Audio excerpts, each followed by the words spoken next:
নমস্কার। আমি এখন শ্রী শ্রী চণ্ডিকার নারায়ণ স্তুতি বাংলা অনুবাদ পাঠ করে শোনাইব। প্রথমে ধ্যান। যিনি নিবেদিতা রবি তুল্য প্রভাবই চন্দ্র যাহার মুকুটমণি রূপে বিরাজিত, যিনি উন্নত স্তন যুগল সবিতা তিলোচনা ও হাস্যমুখী, এবং যিনি চারি হস্তে অঙ্কুশাস্ত্র পাশস্ত পরমুদ্রা অভয়মুদ্রা ধারিণী, আমি সেই ভুবনেশ্বরী গভীর ধ্যানে মগ্ন হয় বা প্রণাম করি। নারায়ণ স্তুতি। মেধা ঋষি বলিলেন, সেই যুদ্ধে দেবী কর্তৃক অসুরাধিপতি শুম্ভ নিহত হইলে অগ্নি প্রমুখ ইন্দ্রাদি দেবগণ শুম্ভাদি বদরূপ অভীষ্ট সিদ্ধ হওয়ায় প্রফুল্ল বদনে সকল দিক উদ্ভাসিত করিয়া সেই কাত্যায়নী দেবীকে স্তব করিতে লাগলেন। হে ভক্ত, দুঃখহারিণী দেবী, আপনি প্রসন্ন হউন। হে নিখিল বিশ্বজননী, আপনি প্রসন্ন হউন। হে বিশ্বেশ্বরী, আপনি প্রসন্ন হইয়া বিশ্ব পালন করুন। হে দেবী, আপনি চরাচর জগতের অধীশ্বর। হে অলঙ্গ বীর্যে, আপনি পৃথিবীরূপে বিরাজিত বলিয়া একাকিনী জগতের আশ্রয় স্বরূপা আপনি জলরূপে অবস্থিত হইয়া এই সমগ্র জগৎকে পরিপুষ্ট করিতেছেন, অতএব আপনি সর্বাত্মিকা। হে দেবী, আপনি অনন্ত বীর্যা বৈষ্ণবী শক্তি, আপনি বিশ্বের আদি কারণ মহামায়া, আপনি সমগ্র জগৎকে মোহগ্রস্ত করিয়াছেন। আবার আপনি প্রসন্ন হইলে ইহলোকে শরণাগত ভক্তকে মুক্তি প্রদান করেন। হে দেবী, বেদাদি অষ্টাদশ বিদ্যা আপনারই অংশ, চতুষ্ষষ্ঠী কলাযুক্ত এবং প্রতিব্রত সৌন্দর্য তারুণ্যাদি গুণান্বিতা সকল নারী আপনার বিগ্রহ। আপনি জননী রূপা এবং একাকিনী এই জগতের অন্তরে ও বাইরে পরিব্যাপ্ত হইয়াছেন। স্তবনীয় বিষয়ে মুখ্য গৌণোক্তির নাম স্তুতি। যখন আপনি স্বয়ং সেই সকল উক্তিরূপা, তখন আপনার এই রূপ স্তুতি আর কি হইতে পারে? আপনি সর্বভূত স্বরূপা, স্বর্গ মুক্তিদায়িনী এবং প্রকাশরূপিণী। এই রূপে যখন আপনার স্তব করা হয়, তখন আপনার স্তবের উপযোগী শ্রেষ্ঠ বাক্য আর কি হইতে পারে? হে দেবী, আপনি সকল ব্যক্তির হৃদয়ে বুদ্ধিরূপে অবস্থিতা এবং স্বর্গ মুক্তিদায়িনী নারায়ণী, আপনাকে প্রণাম করি। হে দেবী, আপনি কলা কাষ্টা ক্ষণ মুহূর্তাদি সূক্ষ্ম কাল রূপে জগতের পরিণাম দায়িনী এবং জগতের সংহার সমত্তা শক্তিরূপিণী। হে নারায়ণী, আপনাকে প্রণাম করি। আপনি সর্বমঙ্গল স্বরূপা, সর্বাভীষ্টা সাধিকা, একমাত্র স্মরণযোগ্য ত্রিভুবন জননী ও গৌরবন্যা। হে নারায়ণী, আপনাকে প্রণাম। হে দেবী, আপনি সৃষ্টি স্থিতি ও সংহারের শক্তিরূপিণী, আপনি সনাতনী ও ত্রিগুণের আধারভূতা, অথচ ত্রিগুণময়ী। হে নারায়ণী, আপনাকে প্রণাম। হে দেবী, আপনি শরণাগত দীন ও আত্মগণের পরিত্রাণ পরায়ণা এবং সকলের দুঃখ নাশিনী। হে নারায়ণী, আপনাকে প্রণাম। হে দেবী, আপনি ব্রাহ্মণী রূপে হংসযুক্ত বিমানে অবস্থিত হইয়া কুমণ্ডল হইতে কুশ দ্বারা জল সিঞ্চন করেন। হে নারায়ণী, আপনাকে প্রণাম। হে দেবী, আপনি ত্রিশূল অর্ধচন্দ্র সর্ব ধারণ করেন এবং মহাবিশ্ব আপনার বাহন। আপনি মহেশ্বর শক্তিরূপা। হে নারায়ণী, আপনাকে প্রণাম। হে দেবী, আপনি ময়ূর মুকুট বেষ্টিতা মহাশক্তিধারিণী, অবাব বিদ্যা ও কুমার শক্তিরূপিণী। হে নারায়ণী, আপনাকে প্রণাম। হে দেবী, আপনি বিষ্ণু শক্তিরূপে চারি হস্তে শঙ্খ চক্র গদা ও সাঙ্গ এই চারি মহাস্ত্র ধারণ করেন। হে নারায়ণী, আপনি প্রসন্ন হন, আপনাকে প্রণাম। হে দেবী, আপনি ভীষণ মহাচক্রধারিণী এবং বরাহ রূপে জলমগ্না পৃথিবীকে উদ্ধারকারিণী, আপনি মঙ্গলময়ী। হে নারায়ণী, আপনাকে প্রণাম। হে দেবী, ভয়ঙ্কর নরসিংহ মূর্তি ধারণ করিয়া আপনি দ্বৈত বিনাশ উদ্যত হইয়াছিলেন এবং আপনি ত্রিভুবন রক্ষা করেন। হে নারায়ণী, আপনাকে প্রণাম। হে দেবী, আপনি মুকুটযুক্তা মহাবজ্রধারিণী, সহস্র নয়ন সবিতা বৃত্তাসুর নাশিনী এবং ইন্দ্র শক্তিরূপা। হে নারায়ণী, আপনাকে প্রণাম। দেবী শিবদূতিরূপে আপনি বিশাল অসুর শৈল নাশিনী, আপনি ভয়ঙ্কর মূর্তিধারিণী ও মহাগর্জনকারিণী। হে নারায়ণী, আপনাকে প্রণাম। চামুণ্ডে, আপনি বিকট দন্ত বিশিষ্ট ভীষণ বদনা নরমুণ্ড মালিনী ও মুণ্ডাসুর নাশিনী। হে নারায়ণী, আপনাকে প্রণাম। হে দেবী, আপনি লক্ষ্মী লজ্জা ব্রহ্মবিদ্যা শ্রদ্ধা পুষ্টি ও সধা স্বরূপিণী, আপনি নিত্য মহাপলয় রূপা রাত্রি ও মহামহরূপা অবিদ্যা। হে নারায়ণী, আপনাকে প্রণাম। হে দেবী, আপনি মেধারূপা, বাক দেবী, সর্বশ্রেষ্ঠ সাত্ত্বিকী, রাজসী, তামসী, দৈব শক্তি এবং ঈশ্বরী। আপনি প্রসন্নায়ন। হে নারায়ণী, আপনাকে প্রণাম। হে দেবী, আপনি সর্বকার্য কারণরূপিণী, সর্বেশ্বরী, সর্বশক্তি, মায়া ও তুর্য। দেবী, আপনি আমাদিগকে সকল আপদ হইতে রক্ষা করুন। হে নারায়ণী, আপনাকে প্রণাম। কাত্যায়নী, আপনার ত্রিনয়ন শোভিত সৌম্যবদন আমাদিগকে সকল ভৌতিক বিকার ও সর্বভূতির উপদ্রব হইতে রক্ষা করুক। হে নারায়ণী, আপনাকে প্রণাম। হে ভদ্রকালী, প্রচণ্ড দীপ্তিমান, অতি তীক্ষ্ণ অসংখ্য অসুর নাশক, আপনার ত্রিশূল আমাদিগকে সকল প্রকার ভয় হইতে রক্ষা করুক। আপনাকে প্রণাম।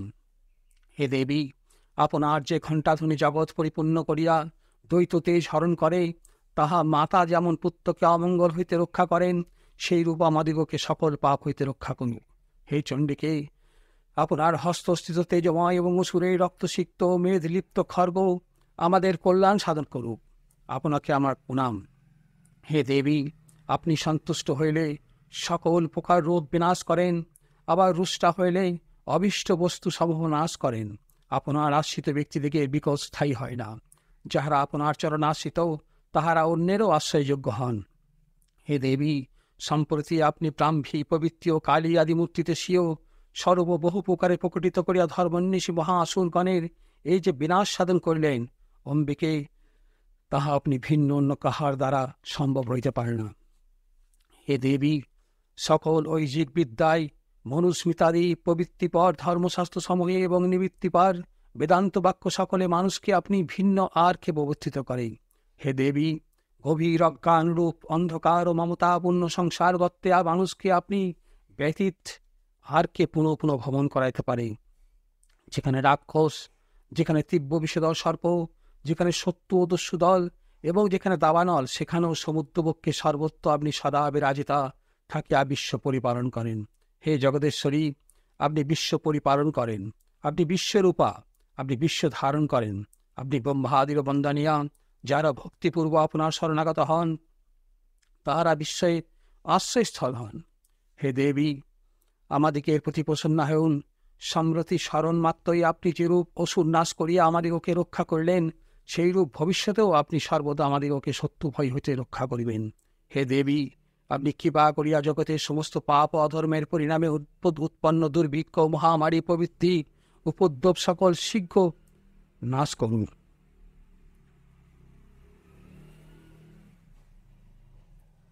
হে বিশ্বাত্তিহারিণী দেবী, আপনি আমাদিগের প্রতি প্রসন্ন হউন। ত্রিভুবনবাসীগণের আরাধ্য দেবী, আপনার চরণে প্রণত জনগণের প্রতি আপনি বরদা হউন। হে দেবী, দেবী বললেন, দেবগণ, আমি তোমাদিগের প্রতি বরদানে উদ্যত হইয়াছি। জগতের কল্যাণার্থে যে বর তোমাদের ইচ্ছা হয় প্রার্থনা করো, আমি তাহাই প্রদান করিব। দেবগণ প্রার্থনা করলেন, অখিলেশ্বরী, আপনি এখন আমাদের সত্য বিনাশ দ্বারা যেরূপ ত্রিভুবন সকল বিঘ্নের প্রশমন করিলেন, সেই রূপ ভবিষ্যতেও করিবেন। দেবী বলিলেন, বৈবস্বত মনুর অধিকার সময়ে অষ্টাবিংশতি সংখ্যাক চতুর্যুগে শুম্ভ নিশুম্ভ নামক অন্য মহাসুর দ্বয় উৎপন্ন হইবে। নন্দগোপ গিয়ে যশোদার গর্ভে জন্মগ্রহণ পূর্বক বৃন্দাচলে অবস্থান করিয়া আমি সেই অসুরদ্বয় নাশ করিব। পুনরায় আমি অতি ভয়ঙ্কর মূর্তিতে পৃথিবীতে আবির্ভূত হইয়া বিপ্রচিত্তিবংশীয় দানবগণকে বধ করিব। সেই সকল উগ্রস্য ভাব বিপ্রচিতিবংশীয় অসুরগণকে ভক্ষণ করিবার সময়ে আমার দন্ত সকল দারিম্ব কুসুমের মতো রক্তবর্ণ হইবে। এই জন্য স্বর্গে দেবগণ এবং মর্তে মানবগণ স্তব করিবার সময় আমাকে শতত রক্ততন্ত্রিকা নামে কীর্তন করিবে। পুনরায় শতবর্ষরূপী অনাবৃষ্টি হেতু পৃথিবী জলশূন্য হইলে মুনিগণের স্তবে আমি অজনী সম্ভব হইয়া আবির্ভূত হইব। তখন স্তবকারী মুনিগণকে শতনয়নে নিরীক্ষণ করিব। সেই জন্য মানবগণ আমাকে শতাক্ষী বলিয়া কীর্তন করিবে। হে দেবগণ, অনন্তর আমি নিজ দেহজাত জীবনধারক পত্তাদি শাক দ্বারা যতদিন না বৃষ্টি হয়, ততদিন সমগ্র জগৎ পালন করিব। তখন পৃথিবীতে আমি শাকম্বরী নামে বিখ্যাত হইব। আর সেই সময় দুর্গম নামক মহাসুরকে বধ করিব বলিয়া আমি দুর্গাদেবী নামে প্রসিদ্ধ হইব। পুনরায় যখন হিমালয়ে আমি ভীমা মূর্তি ধারণপূর্বক মুনিগণের সংরক্ষণের জন্য রাক্ষস বিনাশ করিব, তখন মুনিগণ পনত দেহে আমার স্তব করিবে, এই জন্য আমি ভীমা দেবী নামে বিখ্যাত হইব। যখন অরুণাসুর ত্রিভুবনের মহাবিঘ্ন উৎপাদন করিবে, তখন আমি অসংখ্য ভ্রমণ বিশিষ্ট আকৃতি ধারণপূর্বক ত্রিভুবনের মঙ্গল হেতু মহাসুরকে বধ করিব। এই জন্য সকলে সর্বত্র আমাকে ভামরি নামে স্তব করিবে। এই প্রকারে যখনই দানবগণের প্রাদুর্ভাববশত বিঘ্ন অবস্থিত হইবে, তখনই আমি আবির্ভূত হইয়া দেব সত্য অসুরগণকে বিনাশ করিব। ইতি নারায়ণ স্তুতি সমাপ্ত হইল। প্লিজ আপনারা সাবস্ক্রাইব করবেন, তাহলে পরের ভিডিওগুলো পেয়ে যাবেন। ওম তৎসৎ, ওম তৎসৎ, ওম তৎসৎ। ওম নম চণ্ডিকায়, নম চণ্ডিকায়, নম চণ্ডিকায় নম। এখন আমি আপনাদের সামনে শ্রী শ্রী চণ্ডীর ভগবত বাক্য পাঠ করাইয়া শোনাইব। বিদ্যুৎ দামোত্তুল্য প্রভাবই সিংহরোডা ভীষণা খর্গ ও খেটোথিত হস্তযুক্তা কন্যাগণ কর্তৃক সেবিতা হস্তে চক্রধারালি খেট বিষক সঙ্গে চাপ গুণ ও তর্জনী মুদ্রাধারিণী শশীধরা অনল সরপাতি নাত্তা দুর্গাদেবীর আমি ভজনা করি বা প্রণাম করি। ভগবতী বাক্য। শ্রী শ্রী চণ্ডীদেবী বললেন, যে ব্যক্তি এই সকল স্তব দ্বারা সমাহিত চিত্তে নিত্য আমার স্তব করিবে, আমি তাহাকে ঐচ্ছিক ও পারিত্রিক সকল বিপদ হইতে নিশ্চয়ই মুক্ত করিব। যাহারা একাগ্র চিত্তে কৃষ্ণ শুক্ল অষ্টমীর নবমী ও চতুর্দশী তিথিতে মধুকৈটববধ, মহিষাসুরবধ এবং সেইরূপ শুম্ভ নিশুম্ভবধ ভক্তিপূর্বক পাঠ করিবে বা পাঠে অসমর্থ হইলে আমার এই উৎকৃষ্ট মহাত্মা শ্রবণ করিবে, তাহাদের কোনো পাপ থাকিবে না এবং পাপজনিত বিপদ দারিদ্র প্রিয় বিয়োগ হইবে না। চণ্ডীর পাঠক বা শ্রোতার শত্রু, দস্যু বা রাজা হইতে অস্বস্ত অগ্নি ও জলপ্রবাহ হইতে কখনো কোনো বিপদের আশঙ্কা হইবে না। অতএব আমার এই মাহাত্ম্য সমাহিত চিত্তে নিত্য ভক্তিপূর্বক পাঠ বা শ্রবণ করা কর্তব্য, কারণ তা অতিশয় মঙ্গলজনক। আমার মাহাত্ম্য মহা আমারই জনিত সর্বপ্রকার উপদ্রব এবং আধ্যাত্মিক আদি ভৌতিক ও আদি দৈবিক এই ত্রিবিধ উৎপাত নিবারণ করে। আমার এই মাহাত্ম্য যে গৃহে নিত্য যথার্থ প্রকারে অর্থধারণপূর্বক পাঠিত হয়, সেই গৃহ আমি কখনো ত্যাগ করি না, পরন্তু তথায় আমি সর্বদা অবস্থান করি। বলিদানে দেবতার পূজায় যজ্ঞ হোমাদিতে এবং পুত্রজন্ম বিবাহাদি মহোৎসবে আমার এই মাহাত্ম্য সম্পূর্ণরূপে পাঠ ও শ্রবণ করা অবশ্য কর্তব্য। আমার মাহাত্ম্য পাঠের পর বিধিপূর্বক বা অবিধিপূর্বক অনুষ্ঠিত বলিদান সহকারে পূজা এবং আমার উদ্দেশ্যে অনুষ্ঠিত হোমাদি আমি প্রীতিপূর্বক গ্রহণ করি। শরৎকালে যে বাৎসরিক দুর্গাপুজো অনুষ্ঠিত হয়, তাহাতে আমার এই মাহাত্ম্য ভক্তিপূর্বক শ্রবণ করিলে মানুষ আমার কৃপায় নিরাপদে ধনধান্য পুত্রাদি লাভে সমর্থ হইবে, সন্দেহ নাই। আমার এই মাহাত্ম্য কথা এবং ব্রাহ্মী প্রবৃত্তি রূপে আমার স্বভাব বিভাব বৃত্তান্ত এবং সকল যুদ্ধে আমার অমিত বিক্রমের বিষয় শ্রবণ করিয়া মানুষ ভয়মুক্ত হয়। যাহারা আমার এই মাহাত্ম্য শ্রবণ করে, তাহাদের শত্রুকুল ধ্বংস হয়, কল্যাণ লাভ হয় এবং বংশের উন্নতি হয়। সকল প্রকার শান্তিকর্মে, দুঃস্বপ্ন দর্শনে কিংবা গ্রহপীড়া সময়ে আমার মহামন্ত্র পাঠ শ্রবণ করিবে। এই মহামন্ত্র পাঠে বা শ্রবণে রোগাদি উৎসর্গ ও গ্রহজনিত দারুণ ক্লেশ বিনষ্ট হয় এবং মানুষ্য কর্তৃক দুষ্ট দুঃস্বপ্ন সুস্বপ্নে পরিণত হয়, অর্থাৎ দুঃস্বপ্ন কুফল প্রদান না করিয়া সুফল প্রদান করেন। আমার এই মাহাত্ম্য পাঠে বা শ্রবণে ডাকিনী ও পুতানা আদির বাল গ্রহ দ্বারা আক্রান্ত শিশুগণের শান্তি লাভ হয় এবং মানুষের বন্ধু বিচ্ছেদে উত্তম রূপে পুনর্মিলন সৌহার্দ্য স্থাপিত হয়। আমার এই মাহাত্ম্য সমূহ দুর্বৃত্তগণের বরনাশ করে এবং কেবলমাত্র এই সকলের পাঠ দ্বারাই রক্ষ ভূত ও পিশাচারণ অপসৃত হয়। আমার এই মাহাত্ম্য সম্পূর্ণ পাঠ বা শ্রবণ করলে পাঠক বা শ্রোতা আমার সান্নিধ্য লাভ করে। উত্তম পশু, পুষ্প, অর্ঘ্য, ধূপ, গন্ধ, প্রদীপ, হোম, পঞ্চামৃতাদি বিবিধ অভিষেক দ্রব্য, অন্যান্য উত্তম উপচার প্রদান এবং ব্রাহ্মণ ভোজনাদি দ্বারা দেবারাত্ম 1 বৎসর পূজা করিলে আমি যে রূপ প্রসন্ন হয়, একবার মাত্র আমার এই মাহাত্ম্য শ্রবণে আমি সেই রূপ প্রীতি লাভ করি। আমার আবির্ভাব সমূহ কীর্তন ও শ্রবণ পাপ হরণ ও আরোগ্য প্রদান করে এবং পিশাচ আদি ভূতগণ হইতে রক্ষা করে। যুদ্ধ সমূহে দুষ্ট দৈত্য বিনাশক আমার মাহাত্ম্য শ্রবণ করিলে কারও শত্রু ভয় জন্মে না। তোমরা যে সকল স্তুতি করিয়াছ এবং সুমেধাদি ব্রহ্ম ঋষিগণ ও ব্রহ্মা যে সমস্ত স্তব করিয়াছেন, সেই সকল স্তব পাঠে বা শ্রবণে শুভমতি লাভ হয়। অরণ্যে বনাক নিবেষ্টিত হইলে বা প্রান্তরে দস্যুগণ কর্তৃক পরিবৃত হইলেই বা জলশূন্য স্থানে অসহায়ভাবে শত্রুগণ কর্তৃক ভীত হইলেই বা জঙ্গলে বড় হস্তি সিংহ বা ব্যাঘ্রগণ কর্তৃক অনুধাবিত হইলে বা ক্রুদ্ধ রাজা কর্তৃক কারারুদ্ধ বা প্রাণদণ্ডে দণ্ডিত হইলে বা মহাসমুদ্রে জলযানে অবস্থানকালে প্রবল বায়ু দ্বারা বিঘ্নিত হইলে বা অতি ঘোর যুদ্ধে শস্ত্রপাত হইলে বা উপর্যবরী দারুণ বিপদ ঘটিলে বা ব্রণ বিস্ফোটকাদি মহাপীড়ায় যন্ত্রণায় অস্থির হইলে মানুষ আমার এই মাত্রা স্মরণ মাত্রই সমস্ত সংকট হইতে মুক্ত হয়। যে ব্যক্তি আমার এই মাত্রা সদা স্মরণ করে, আমার প্রভাবে সিংহাদি হিংস্র জন্তু দস্যু শত্রুগণ তাহার নিকট হইতে দূরে পলায়ন করে। মেধাঋষি বলিলেন, এই বলিয়া ভীষণ বিক্রমশালিনী ভগবতী চণ্ডিকা দর্শনকারী দেবতাগণের সম্মুখে অন্ত্রিতা হইলেন। শত্রুগণ বিনিষ্ট হইলে দেবতাগণ নির্ভয়ে পূর্ববৎ স্ব অধিকার গ্রহণপূর্বক যজ্ঞভাগ ভোগ করিয়া কার্য করিতে লাগিলেন। অতি উগ্র তুল শক্তি তিলক বিনাশী মহাবীর দেব শত্রুদয় শম্ভ নিশম্ভ দেবী কর্তৃক যুদ্ধে নিহত হইলে অবশিষ্ট অসুরগণ প্রাণ ভয়ে পাতালে প্রবেশ করিল। হে ঘোপ, সেই ভগবতী দেবী নিত্য হইয়াও পুনঃ পুনঃ এইরূপে আবির্ভূত হইয়া জগতের পরিপালন করেন। সেই দেবী এই বিশ্ব সৃষ্টি করেন ও তাহার দ্বারাই জগৎ মায়া মুক্ত হয়। তাহাকে নিষ্কামভাবে আরাধনা করিলে তিনি অযাচিতভাবে তত্ত্বজ্ঞান দান করেন এবং তাহাকে সকাম উপাসনা দ্বারা পরিতুষ্টা করিলে তিনি ঐশ্বর্য প্রদান করেন। হে নরেশ্বর, প্রলয়কালে সেই দেবী মহাকালী মহামারী রূপে সমগ্র বিশ্ব পরিব্যাপ্ত করেন। সেই জন্মরহিতা সনাতনী দেবী সৃষ্টিকালে সৃষ্টিশক্তিরূপে প্রকাশিতা হন। তিনি স্থিতিসময়ে স্থিতিশক্তিরূপে পালন করেন এবং তিনি প্রলয়কালে সংহার রূপা ধারণ করেন। তিনি সুসময়ে লক্ষ্মীরূপে সুখ সমৃদ্ধি দান করেন এবং তিনি আবার দুঃসময়ে অলক্ষ্মীরূপে বিনাশাত্ম দুঃখ দারিদ্র্য দান করেন। গন্ধপুষ্প থোপা আদি উপাচারে দেবীর পূজা ও স্তব করলে তিনি ধন পুত্রাদি ধর্মেমতি ও শুভবতী প্রদান করেন।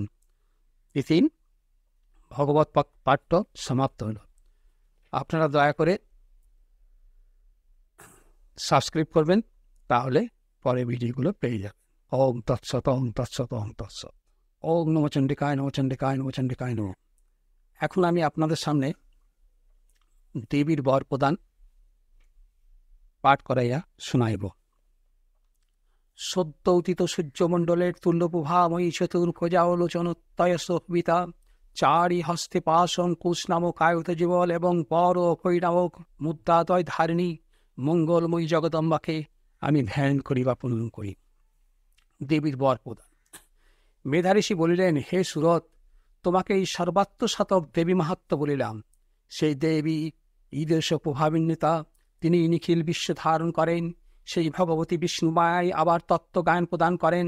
তিনি তোমাকে এই বৈশ্যকে এবং অন্যান্য বিবেকাভিমানী পণ্ডিতগণকে পূর্বে মহাচ্ছন্ন করিয়াছেন। সেইরূপ অপর অবিবেকগণকে সমস্ত সম্প্রতি মোহগ্রস্ত করিতেছেন এবং উত্তরকালেও মোহযুক্ত করিবেন। হে মহারাজ, সেই পরমেশ্বরী শরণাগত হও। তাহাকে ভক্তিপূর্বক আরাধনা করলে তিনি ইহলোকে অভ্যুদয় এবং পরলোকে সর্বসুখ মুক্তি প্রদান করিবেন। মার্কণ্ডেয় মুনি বললেন, হে মহামুনি ভাগুরি, রাজা সুরত শত্রু কর্তৃক রাজ্য অপহরণ এবং সমাধি নামক বৈশ্য পুত্র মৃত্যু কলত্তাদি অধিক মমতা ছেদন নিমিত্ত বৈরাগ্যবান হইয়া মেধাঋষির এই রূপ উপবেশ শোভনান্তর কঠোর ব্রতনিষ্ঠ মহাভাগ ঋষিকে প্রণতিপূর্বক সেইখানে দেবীর আরাধনাত্ম গমন করিলেন। সুরত সমাধি জগন্মাতার সম্মুখদর্শন লাভনসে নদী তীরে অবস্থানপূর্বক সর্বশ্রেষ্ঠ দেবী সুক্ত পাঠ ও তাহার ভাবাত্ম অনুধ্যান করিতে করিতে তপস্যারত হইলেন। সুরত সমাধি উভয়ে সেই নদী তটে দুর্গাদেবীর মৃন্ময় প্রতিমা নির্মাণ করিয়া পুষ্প ধূপ দীপ ও নৈবাদিদি দ্বারা দেবীর পূজা করলেন। তাহারা কখনো নিরাহার, কখনো বালপাহাড়ি এবং সমাহিত সময়ে তদ্গত চিত্তে সদেহ রক্তসিক্ত বলি দেবীর চরণে নিবেদন করিলেন। 3 বৎসর এইরূপে সংযত চিত্তে দেবীর আরাধনার ফলে জগদম্বা চণ্ডিকা সন্তুষ্ট হইলেন এবং প্রত্যক্ষভাবে আবির্ভূত হইয়া বলিলেন। চণ্ডিকা দেবী বললেন, হে রাজন এবং হে বৈশ্যকুলনন্দন, তোমরা উভয়ে আমার নিকট যাহা যাহা প্রার্থনা করিতেছ তৎসমুদায় পাইবে। আমি সন্তুষ্ট হইয়া তোমাদিগকে তাহা প্রদান করিব। মার্কণ্ডেয় ঋষি বললেন, অনন্তর রাজা সুরজ জন্মান্তরে শ্রাবণী মনোরূপে চিরস্থায়ী রাজ্য এবং এই জন্মে স্বীয় শক্তি প্রভাবে সত্য বিনাশপূর্বক অবহিত স্বরাজ্যের উদ্ধার প্রার্থনা করিলেন। অনন্তর বুদ্ধিমান ও বৈরাগ্যবান সেই বৈশ্য সমাধিও স্ত্রী পুত্র ধনাদি আমার এবং তেহাদি আমি এই প্রকার সংসার শক্তি নাশক তত্ত্বগান প্রার্থনা করিলেন। চণ্ডীদেবী বললেন, হে নরপতি, অতি অল্প দিনের মধ্যেই তুমি সত্যনাশ করিয়া নিজ রাজ্য পুনরায় লাভ করিবে। তোমার সেই রাজ্যের আর বিচ্যুতি হইবে না এবং মৃত্যুর পর পুনরায় তুমি সূর্যদেব হইতে তৎপত্নী সাবর্ণার গর্ভে জন্ম লাভ করিয়া পৃথিবীতে সাবর্ণী নামে অষ্টম মনু হইবে। হে বৈশ্যশ্রেষ্ঠ, তুমি আমার নিকট যে বর প্রার্থনা করিয়াছ তাহা তোমাকে প্রদান করিতেছি। তোমার মুক্তিবৎ ব্রহ্মজ্ঞান লাভ হইবে। মার্কণ্ডেয় বললেন, জগৎ মাতা উভয়কে অভিলাষানুরূপ বর প্রদান করিলেন এবং তাহাদের দ্বারা ভক্তিপূর্বক সংস্থিত হইয়া তৎক্ষণাৎ অন্তর্হিতা হইলেন। এইরূপে মহামায়ার নিকট হইতে বর লাভ করিয়া ক্ষত্রিয় শ্রেষ্ঠ সুরত সূর্য তৎপত্নী সাবর্ণার তন্ময় রূপে জন্মলাভপূর্বক শ্রাবণী নামক অষ্টম মনু হইবেন। শ্রাবণী নামক অষ্টম মনু হইবেন। এটি সুরত ও পৈশের পর প্রদান অধ্যায় শেষ হইল।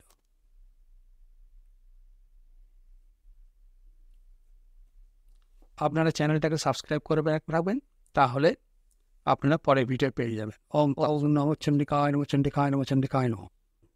আমি এখন আপনাদের সামনে অপরাধ ক্ষমাপণ স্তোত্র বাংলা অনুবাদ পাঠ করাইয়া শুনাইতেছি। হে মহেশ্বরী, এই চণ্ডী পাঠে যে অক্ষর পরিবষ্ট মাত্রাহীন হইয়াছে, আপনার কৃপায় সেই সকল সম্পূর্ণ হইউক। হে জগদম্বিকে, এই পাঠে যাহা আমি বিসর্গ চন্দ্রবিন্দু অক্ষরহীন উচ্চারণ করিয়াছি তাহা আপনার কৃপায় সম্পূর্ণ হইউক এবং সদাই আমার সংকল্প সিদ্ধ হইউক। হে জগদম্বে, সম্প্রতি আপনার এই স্তব পাঠে হঠকারিতা বা দ্রুত পাঠ হেতু ভক্তি বা অভক্তি হেতু যাহা মাত্রা অনুসার বিসর্গ পদ সন্ধি ও সমাস এবং পণ্যা আদিহীন হইয়া স্পষ্টভাবে বা অস্পষ্টভাবে উচ্চারিত হইয়াছে এবং যাহা মোহনিমিত্ত বা গান হেতু পাঠিত বা অপাঠিত হইয়াছে, হে ভগবতী, আপনার প্রসাদে সেই সকল পূর্ণ হইউক। হে বরদে, আমার প্রতি প্রসন্ন হউন। হে জননী ভগবতী, আমার প্রতি প্রসন্ন হউন। হে ভক্তিবৎসলে, আমার প্রতি প্রসন্ন হউন। হে দেবী, আমাকে কৃপা করুন। হে দুর্গে দেবী, আপনাকে প্রণাম করি। হে শঙ্কর প্রিয়ে, আপনার এই মাহাত্ম্য যাহার জন্য পাঠিত হইল তাহার গৃহের ও শরীরের সর্বদা কল্যাণ হইউক। ওম তৎসৎ, ওম তৎসৎ, ওম তৎসৎ। এখন আমি আপনাদের সামনে দেবী সূক্তম বাংলা অনুবাদ করে শোনাচ্ছে। অভিন্ন মহর্ষির কন্যা পাক নামী ঋষি ব্রহ্মকে স্বীয় আত্মা রূপে অনুভব করিয়া বলিতেছেন, আমি একাদশ রুদ্র, অষ্টবসু, দ্বাদশ আদিত্য এবং বিশ্বদেবতা রূপে বিচরণ করি। আমি মিত্র ও বরুণ উভয়কে ধারণ করি। আমি ইন্দ্র, অগ্নি এবং অশ্বিনী কুমারদ্বয়কে ধারণ করি। আমি দেব সত্যহস্তা সোমদত্তকে, ত্রষ্টা নামক দেবতাকে এবং পুষা ও ভক নামক সূর্যোদয়কে ধারণ করি। উত্তম হবিযুক্ত উপযুক্ত হবি দ্বারা দেবগণের তৃপ্তি সাধন করি এবং বিধিপূর্বক সোমরস প্রস্তুতকারী যজমানের জন্য যোগ্য ফলরূপ ধন আদি আমি বিধান করি। আমি সমগ্র জগতের ঈশ্বরী, উপাসকগণের ধন প্রদাত্রী, পরব্রহ্মকে আত্মা হইতে অভিন্নরূপে সাক্ষাৎকারিণী। অতএব যজ্ঞাহগণের মধ্যে আমি সর্বশ্রেষ্ঠা। আমি প্রপঞ্চরূপে বহুভাবে অবস্থিত ও সর্বভূতে জীবরূপে প্রবিষ্টা। আমাকেই সর্বদেশে সুর নরাদি যজমানগণ বিবিধভাবে আরাধনা করেন। আমারই শক্তিতে সকলে আহার ও দর্শন করেন, শ্বাস প্রশ্বাসী নির্বাহ করেন, তীর্থ বিষয় শোভন করেন। যাহারা আমাকে অন্তর্যামিনী রূপে জানে না, তাহারাই জন্ম মরণাদি ক্লেশ প্রাপ্ত হয় এবং সংসারে হীন হয়। হে কীর্তিমান সখা, আমি তোমাকে শ্রদ্ধালভ্য ব্রহ্মতত্ত্ব বলিতেছি, শ্রবণ করো। দেবগণ ও মনুষ্যগণের প্রার্থিত ব্রহ্মতত্ত্ব আমি স্বয়ং উপদেশ করিতেছি। আমি ঈশ ব্রহ্মস্বরূপিণী। আমি যাহাকে যাহাকে ইচ্ছা করি তাহাকেই সর্বশ্রেষ্ঠ করি। আমি কাহাকে ব্রহ্মা করি, কাহাকে ঋষি করি এবং কাহাকেও বা ব্রহ্মা মেধাবান করি। ব্রাহ্মণ বিদ্বেষী হিংস্র প্রকৃতি ত্রিপুরাসুর বদাত্ত রুদ্রের ধনুকে আমি যা সংযুক্ত করি। ভক্তজনের কল্যাণার্থ আমি যুদ্ধ করি এবং স্বর্গে ও পৃথিবীতে অন্তর্যামিনী রূপে আমি প্রবেশ করিয়াছি। আমি সর্বাধার পরমাত্মার উপরে দুর্লোককে প্রসব করিয়াছি। বুদ্ধিবৃত্তির মধ্যস্থ ব্রহ্মচৈতন্য উভয় আমার অধিষ্ঠান। আমি ভূরাদি সমস্ত লোক সর্বভূতে ব্রহ্মরূপে বিবিধভাবে বিরাজিতা। আমি মহামায়ী দেহ দ্বারা সমগ্র দুর্লভ পরিব্যক্ত আছি। আমি ভূরাদি সমস্ত লোকে সর্বভূত সৃষ্টি করিয়া বায়ুর মতো স্বচ্ছন্দে উহাদের অন্তরে বাহিরে সর্বত্র বিচরণ করি। যদিও সর্বত আমি এই আকাশের অতীত ও পৃথিবীর অতীত অসঙ্গ ব্রহ্মস্বরূপিণী, তথাপি স্বীয় মহিমায় এই সমগ্র জগৎ রূপ ধারণ করিয়াছি। দেবী সুক্তম সমাপ্ত হইল। ওম তৎসতম তৎসতম। এবারে পাঠ করে আসেন চণ্ডীপাঠের ফল। হে দেবী, প্রত্যহ চণ্ডীপাঠ ও বেদিকা বৃত্তাদি ফল বলিতেছি শ্রবণ করো। সংকল্পপূর্বক একবার অঙ্গসম অনন্ত নাশ করিয়া দেবীর পূজা করিয়া পশ্চাৎ বলিদান করিলে মানুষ অভীষ্ট ফল প্রাপ্ত হয়। উপসর্গ শান্তির জন্য 3 বার চণ্ডীপাঠ করিবে এবং কোহদশ শান্তির জন্য 5 বার চণ্ডীপাঠ করা উচিত। মহাভয় উপস্থিত হইলে 7 বার পাঠ করিবে এবং নবাবৃত্তি পারে শান্তি ও বাজপেয় যজ্ঞের ফল লাভ হয়। রাজাকে বশীভূত করিবার জন্য বিভূতি লাভের জন্য রুদ্রাবৃত্তি চণ্ডীপাঠ করিবে। অর্কাবৃত্তি পাঠ করিলে কামনা সিদ্ধি ও শত্রু নাশ হয়। মনু আবৃত্তি পাঠ করিলে দুর্জয় সত্য ও দুষ্টাস্ত্রী বশীভূত হয় এবং পঞ্চাদশ আবৃত্তি পাঠে মানবের মিত্রতা ও সম্পদ লাভ হয়। কলাবৃত্তি পাঠে পুত্রপৌত্র ধনধান্য লাভ হয়। রাজভয় বিনাশাত্মে সপ্তাদশ আবৃত্তি, শত্রুর উচ্চাটনাত্ম অষ্টাদশ আবৃত্তি এবং দুষ্ট প্রণ হইতে মুক্তির জন্য বিংশাবৃত্তি পাঠ করিবে। পঞ্চবিংশাবৃত্তি পাঠে কারাবন্ধন হইতে মুক্তি লাভ হয়। সংকট আর দুশ্চিকিৎস রোগ ভয় উপস্থিত হইলে, জাতি ধ্বংস কুলনাশ ও আয়ুক্ষয় আরম্ভ হইলে, শত্রু বৃদ্ধি বা রোগ বৃদ্ধি হইলে, ধনুনাশ বা ধনুক্ষয় সময়ে ত্রিবিধ উৎপাদ উৎপন্ন হইলে বা অতিপাতক অনুষ্ঠিত হইলে যত্নপূর্বক যথাবিধি সদাবিধি পাঠ করিবে, চণ্ডী পাঠ করিবে। তা হইলে পূর্বোক্ত বিপদ সমাবিনিষ্ট হইয়া মঙ্গল লাভ হইবে। যিনি শতাবিধি চণ্ডীপাঠ করেন তাহার সকল বিপদ নাশ হয়, পরাগতি লাভ হয় এবং তাহার বুদ্ধি ও সৌন্দর্য উত্তরোত্তর উৎকর্ষ লাভ করে। হে সুব্রতেই, অষ্টোত্তর শতাবিধি চণ্ডীপাঠে সকল মনোবাসনা পূর্ণ হয় এবং শত শত অশ্বমেধ যজ্ঞের ফল লাভ হয়। যে ব্যক্তি সহস্রাবিধি চণ্ডীপাঠ করেন, চঞ্চলা লক্ষ্মী স্বয়ং তাহার গৃহে অচলা হন। তাহারা সকল মনোকামনা সিদ্ধ হয় এবং সেই ব্যক্তি অন্তে মোক্ষ লাভ করেন। যজ্ঞ সময়ের মধ্যে যেমন অশ্বমেধ যজ্ঞ শ্রেষ্ঠ, দেবগণের মধ্যে যেমন হরি শ্রেষ্ঠ, সেইরূপ স্তোত্র সময়ের মধ্যে সপ্তশতী চণ্ডী শ্রেষ্ঠ। হে পরাণানে, অধিকার কি বলিব, শতাবিধি চণ্ডীপাঠের ফল সকল সিদ্ধি লাভ হয়। অর্থাৎ চণ্ডীপাঠ ফলের অনুবাদ সমাপ্ত হইল। এখন আমি কুঞ্জিকা স্তোত্র পাঠ করিয়া শুনিতেছি। শিব উবাচ, শিনু দেবী প্রবক্ষ্যামি কুঞ্জিকা স্তোত্রমুত্তমম, জৈন মন্ত্র প্রভাবেন চণ্ডী জপ শুভং ভবেৎ। না কবচং নার্গলস্তং না কিরিকং রহস্যকং না সুক্তং না পিধ্যানং চাননস্যং না চ অহর্চনম কুঞ্জিকা পাঠমাত্তেন দুর্গা পাঠ ফলং লভেৎ। অতি গুচ্ছতরং দেবী দেবানমপি তুল্যবং, গোপনীয়ং প্রযত্নেন সজনিবচ্চ পার্বতী। মারণং মহনং বশ্যং স্তম্ভনুচ্ছটনাদিকং, পাঠামাত্তেন সংসিদ্ধিং কুঞ্জিকা স্তোত্রম উত্তমম। ওম তৎসতং তৎসতং। শ্রী শ্রী চণ্ডী সমাপ্ত। আপনারা দয়া করে সাবস্ক্রিপশন করলেন। ওম তৎসতং।